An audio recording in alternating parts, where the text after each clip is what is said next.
Assalamualaikum dan salam sejahtera. Nama saya Muhammad Irfan bin Jafar dan nombor metrik saya BB25110317 daripada Kepulauan 4. Pada hari ini saya akan bentangkan tajuk tentang konsep insan dalam bentuk pemikiran rakyat Malaysia untuk mengelakkan jenayah. Pada era globalisasi yang mencabar, terdapat pelbagai bentuk jenayah seperti penipuan, kecurian, penyalahgunaan data dan juga jenayah cyber yang semakin meningkat. Situasi ini menunjukkan bahawa nilai kemanusiaan dan juga moral dalam diri setengah individu semakin merosot ataupun terhakis. Oleh itu, konsep insan memainkan peranan penting dalam bentuk pemikiran rakyat Malaysia supaya menjadi individu yang berguna, berakhlak mulia dan tidak cenderung untuk melakukan jenayah.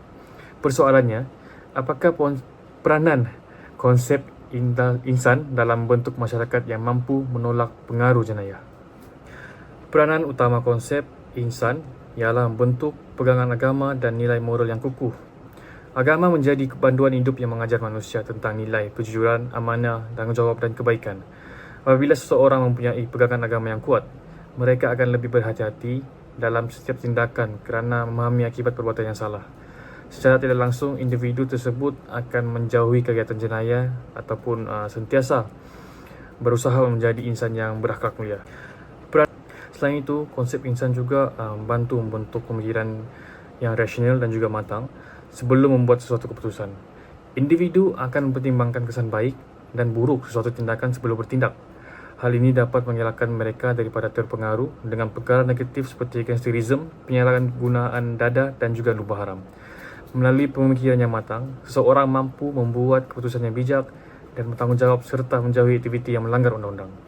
Selain itu, konsep insan juga, seterusnya pula, konsep insan melahirkan individu yang mempunyai rasa tanggungjawab terhadap diri sendiri, keluarga dan juga masyarakat. Sikap bertanggungjawab ini membantu seseorang membuat keputusan yang betul dan dalam kehidupan. Mereka akan berusaha mencari rezeki melalui cara yang halal dan sah di sisi undang-undang. Kesedaran terhadap tanggungjawab ini mampu menghalang individu daripada terlibat dalam kegiatan jenayah dan seterusnya mewujudkan masyarakat yang aman, harmoni dan juga sejahtera. Walau bagaimanapun, terdapat juga pihak yang berpendapat bahawa faktor ekonomi merupakan punca utama berlakunya jenayah. Kemiskinan dan pengangguran boleh menyebabkan tekanan hidup yang serius kepada individu. Keadaan kewangan yang sempit dapat mendorong setengah pihak yang mencari jalan pintas untuk mendapatkan wang dengan cepat. Oleh sebab itu, mereka berisiko terlibat dalam jenayah seperti kecurian, penipuan dan juga kegiatan yang menyalahi undang-undang. Walau bagaimanapun, terdapat juga bagi menjawab bantahan tersebut, saya juga mengakui bahawa faktor ekonomi sememangnya boleh menyumbang kepada peningkatan jenayah. Tekanan kewangan dan kesempitan hidup boleh menyebabkan setengah individu mengambil keputusan yang salah. Namun begitu, faktor ekonomi bukanlah satu-satunya punca jenayah kerana masih ramai individu yang hidup susah tetapi tetap memilih jalan yang betul dan mematuhi undang-undang. Oleh itu, nilai moral dan didikan yang baik tetap memainkan peranan penting dalam menentukan tindakan seorang. Selain daripada faktor ekonomi, nilai moral dan juga pendidikan juga memainkan peranan yang sangat penting dalam mencegah jenayah. Banyak kes jenayah remaja berlaku akibat kelemahan akhlak dan kurang kawalan emosi yang membuatkan persekitaran sosial yang tidak sihat turut mempengaruhi penglibatan seseorang dalam aktiviti jenayah. Oleh itu, didikan disiplin, tanggungjawab dan juga adab perlu diterapkan sejak kecil melalui peranan ibu bapa dan institusi pendidikan. Tambahan pula, kemiskinan bukan faktor utama jenayah kerana tidak semua individu yang hidup dalam kesusahan terlibat dalam kegiatan jenayah.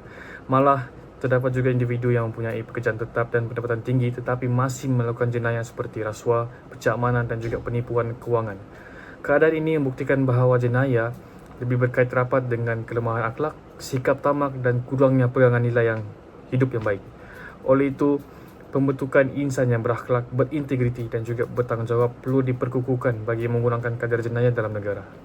Untuk bantahan yang kedua, selain daripada faktor ekonomi, terdapat juga pihak yang berpendapat bahawa teknologi dan media sosial merupakan penyumbang utama kepada peningkatan kadar jenayah. Kemajuan teknologi telah membuka ruang kepada pelbagai bentuk jenayah seperti penipuan dalam talian, penggendaman dan juga pencurian identiti. Media sosial pula sering disalahgunakan untuk tujuan bully cyber dan penyebaran maklumat palsu. Oleh itu, teknologi dan media sosial dianggap sebagai faktor utama yang menyumbang kepada peningkatan jenayah pada masa kini. Bagi menjawab bantahan tersebut, Memang tidak dapat dinafikan bahawa kemajuan teknologi telah membuka lebih banyak ruang kepada penjenayah. Jenayah cyber seperti penipuan dalam talian, penggundaman dan juga pencurian identiti semakin meningkat seiring dengan perkembangan teknologi. Media sosial juga sering disalahgunakan untuk tujuan yang tidak bertanggungjawab seperti buli cyber dan juga penyebaran berita palsu. Oleh itu, walaupun teknologi memberikan banyak manfaat kepada masyarakat, penyalahgunaannya tetap boleh menyumbang kepada peningkatan pelbagai bentuk jenayah. Walaupun ada pihak berpendapat bahawa teknologi hanyalah alat dan bukan punca sebenar jenayah, hakikatnya kemajuan teknologi telah menjadikan jenayah moden lebih kompleks dan sukar dikawal. Kemudahan teknologi yang dicipta untuk membantu manusia turut dieksploitasi oleh penjenayah bagi menjalankan aktiviti jenayah dengan lebih pantas dan berkesan. Sebagai contoh, platform media sosial sering digunakan untuk penipuan dalam talian, peras ugut cyber, penyebaran maklumat palsu dan juga perembadangan manusia. Oleh itu, kemajuan teknologi bukan sahaja membuka peluang baru kepada masyarakat, malah turut memperluaskan peluang berlakunya jenayah pada era digital. Sebagai kesimpulannya, konsep insan memainkan peranan yang sangat penting dalam membentuk pemikiran rakyat Malaysia agar tidak terlibat dalam kegiatan jenayah.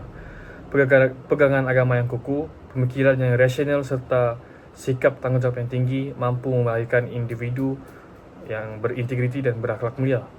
Kejayaan membentuk modal insan yang berkualiti memerlukan kerjasama daripada keluarga, institusi pendidikan, masyarakat dan kerajaan.